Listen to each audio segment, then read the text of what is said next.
So we're going to start with the James Harden trade. JT, this occurred a little after 2 a.m. on the East Coast. I know you were sleeping already, but news broke that Harden traded to the Clippers along with PJ Tucker in exchange for Nicholas Batum, Marcus Morris, Robert Covington, KJ Martin, a 2028 unprotected first-round pick, 2 second-round picks, a 2029 pick swap, and an additional first-round pick that will actually be rerouted from a third team. All right. So you got a mystery third team. I don't know where it's coming. A draft pick to be named later. It's probably the Thunder. They're always responsible. There's somewhere in the if there's draft picks involved and there's a team, like a third team, it's probably the Thunder or the Orlando Magic. So you got 4 players. You've got like 4 picks, 2 first-round picks. Who won the deal in your opinion? First thing, can we say when in these trades, these picks never matter. I feel like first round picks in the NBA, those guys could be on the bench for 5 years, if that. If not, they'll be in the G League or they'll be overseas or out of the league in 2 years. Yeah. So I mean, I don't really care about the picks, and they make it sound fancy with this pick swap thing, and I'm like, people they think it's football. I will say this: with all that aside, the Sixers win this deal if they decide to keep Joel Embiid, because there's the rumors that he could get traded to the Knicks, because it's winning by subtraction. James Harden had to go. He didn't want to be there. His relationship with Daryl Morey had become beyond toxic. And him and Embiid were starting to kind of get to that level that him and Ben Simmons were at one point. So they had to get rid of him. And it frees up money for them to potentially go get another guy or some other guys that they can place around Embiid to make this team successful. So that's my answer is if they keep Embiid, the Sixers win this, because getting rid of James Harden, if you keep him, in itself is winning the deal. So, listen, when Harden doesn't want to be somewhere, look out, right? We've seen it in Houston, Brooklyn, Philly now. He just infiltrates the team with negativity. So, like you said, addition by subtraction, you get him out of there. And now on top of that, the Clippers now have to basically inherit him. And I'm just not sure that's the right move for the Clippers. And to be honest, I think it's amazing that Daryl Morey was able to get 2 first-round picks, JT. I know you say the picks don't matter, and you're right, but the fact that everyone knew he wanted out, everyone knew he was done in Philly, and we've seen this before, and he's not the 29-year-old, 30-year-old in his prime James Harden that can force his way out and teams will give up the farm for him. And it seems like he is. He's still doing it. And he didn't even have to gain weight this time to leave town. He just look, I'm not showing up. Right. And that's what I'm saying is that you are still able to get that for however old he is now, mid-30s James Harden. You still got 2 first-round picks, second-round picks, and you never know what those can turn out to be. And the thing is, you get them down the line when the Clippers will no longer have, right? They won't have the big 3 of Harden, Kawhi, and Paul George by the year 2027 when they're tanking again. So now that I think at least 2 of their deals are up after this season, like Kawhi and PG, right? Right. So by the 2027 season, going into the 2028 draft, these could be top 3 picks for the 76ers. Oh, so you're saying these picks do matter. Okay. I see. That's what I'm saying. So who won? Who won? Get to it. Who won? I told you it's clearly Philly. And before we go on to the next question, Jason Curtis, thanks for always watching. Is this the most anyone has ever gotten for Harden at 34, better than Nets got for him, for example? Well, I think maybe what Brooklyn got for him was a heck of a sweep too, right? If I'm not mistaken, JT. Yeah, it was Ben Simmons and some other stuff. In first rounders, I think. So now you go 2 years later, this might be the most anyone's gotten for him, because those 4 players, if the Sixers play really well, those are 4 good role players that can help them in the Eastern Conference. All right. So to finish up this deal, JT, let's look at the LA Clippers, because I've been looking at the Sixers and how they won this deal. Does this make the LA Clippers the team to beat in the West with their big 3? What's the funniest part about this whole deal is that we're so hyped that Kawhi, PG, and James Harden are going to be on the same team.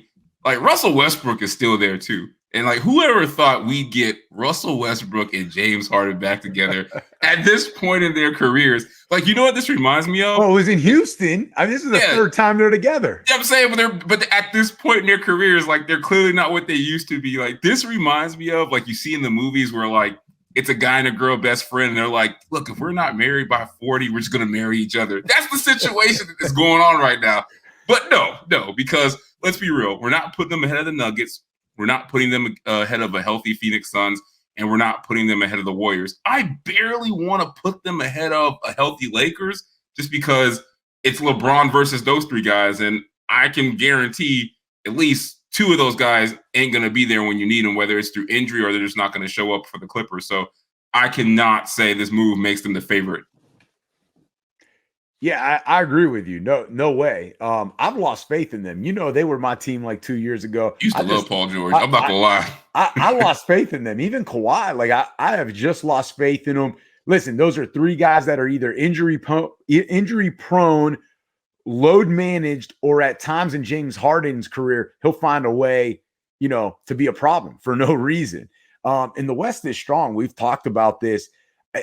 They keep giving away depth. The Clippers just keep giving away depth. And we saw this with the Phoenix Suns last year, JT. You give up depth come playoff time, you're in trouble.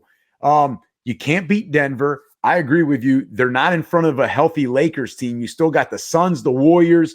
Like, are we saying that I don't even know if I put them ahead of a healthy Mavs team or when John Morant comes back. Like, I don't know. Like, exactly. Those three alone can't do it. Right. Like those four teams I just mentioned, even the Grizzlies and Mavs aside, because I agree with you. Can they beat, meaning the Clippers, can they beat those four teams, Denver, LA, the Suns, and the Warriors in a 7-game series when those other teams are healthy too? They're going to need Toronto Kawhi to show up, and I don't know if that guy's still around. I don't know if he's capable of being that guy anymore. All right, so to finish up the NBA, all right, first week is in the books, started last Tuesday night, a week ago. Let's play the NBA version of the check down game, which we call the fast break. So the question is, we'll give a question, we'll give multiple answers. Why are you shaking your head? The fast break. You always find a way to sneak names in here. Like you try to be creative, but you try to be sneaky. All right, cool. It's the fast break. Go ahead.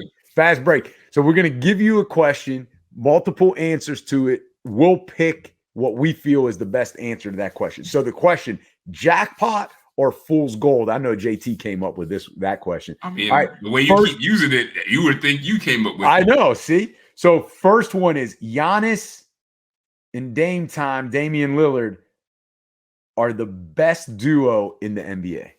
Ooh, that's tough, man. We talking about duos. I got to say jackpot, man, because it's Giannis, a guy that you say is going to win the MVP, a stud first-round fantasy draft pick that people are reaching for. And then Dame, like reaching. I didn't reach. Take that. Hey, look.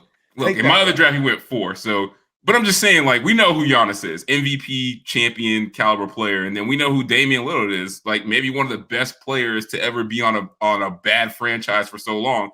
And they just look perfect together. Like in the pick and roll game, they look great. And those two guys, this is where I really put it. That's why I say it is jackpot, because tell me a better duo of two players in the league that when it's 4 minutes left in the game, they can go crazy together. And I think I can't give you one. Maybe Steph and Clay, but I'm not even so sure that, Clay could do that. But I know Damian Lillard and Giannis could do it. Yeah, that's jackpot. I mean, you had me at Giannis. I mean, he is the best player in the world. I would maybe still put LeBron up there as best player in the world. And it's no offense to Jokic, but it's Giannis. And so when you've got him and then you bring in a guy that can close the show and Damian Lillard, and I mean, we're talking about range 3-pointers at the buzzer. Forget about it. They're the best. They're the best. They're the scariest duo and the best duo, in my opinion. To add to it real quick, I see watching the Heat so far this season, this is why we needed Damian Lillard. Because when it comes to that 4-minute to 5-minute into the game, we ain't got nobody like that to go to. And the Bucks got 2 of them. Yep. And real quick, Jason Curtis again, Durant and Booker. Listen, they're pretty good. Show me. But exactly. Show me, stay healthy, show me. But I'm still going Giannis and Dame because I trust Dame more than Booker, and Durant and Giannis down the stretch are maybe a wash, but I know defensively all game I'm going to get it from Giannis. Plus, let's keep it real. Giannis then took both of those guys out by himself. Now he got Batman 1B with him. So Durant and Booker got to show me one first. I agree. All right, the next one, Oklahoma City Thunder as a playoff team, jackpot or fool's gold? Been waiting for this for years. It's here. Jackpot. They got so much talent, man. Shea, I know your boy Giddey is struggling, but we know the talent is there. Brutal. Jalen Williams, who I like, I called him last year as Rookie of the Year, even though I lost, but it's Chet Holmgren. Like, he is everything that we thought he would be when he was supposed to be the number 1 overall pick last year and more. Elite rim defender. He's got offensive skills, and he's got a year to adjust to life in the NBA, like from the bench, but he's still been in the league. So you put that team out there, like, they're just a bunch of tall, athletic freaks that can score and defend. And why would they not be a playoff team? If they stay healthy and they let those guys play all the games, yeah, they're going to be knocking on the playoff door. They like a playoff team to me. I say it's jackpot as well. Tell me which team, JT, is better than them in this bottom feeder of the West. The Spurs? Yes or no? Come on. Yeah, the Spurs are not better. Portland. Is Portland better? No. Utah Jazz? No. Houston Rockets? As much as it pains me, no. They're 0-3. Memphis is 0-4. Are they better than Oklahoma City? I gotta see Ja come back. Without Ja, but that's 26 games. So no, I don't think they're better. Okay. So other than that, Oklahoma City's in the top 10. And if you think Minnesota or the Clippers or the Pelicans are better, then that's fine. But that top 10 means Oklahoma City Thunder at the very least are in the play-in for the playoff. Playoff team. I like it. Playoff team. All right. Last one. Ben Simmons's resurgence. Jackpot. This is exactly what he did in Philly. It's true. Yeah, look how that ended. Points, rebounds, assists, good field goal percentage, and can't shoot free throws. This same Ben Simmons was defensive player of the year type guy, and we were like, oh, he's an all-star. He deserves a max contract. He's doing the same stuff that made people think he was great in Philly. He's just doing it with a lower profile in Brooklyn. Yeah, Ben Simmons is back. I'm sorry. This is who he is, and he's finally healthy.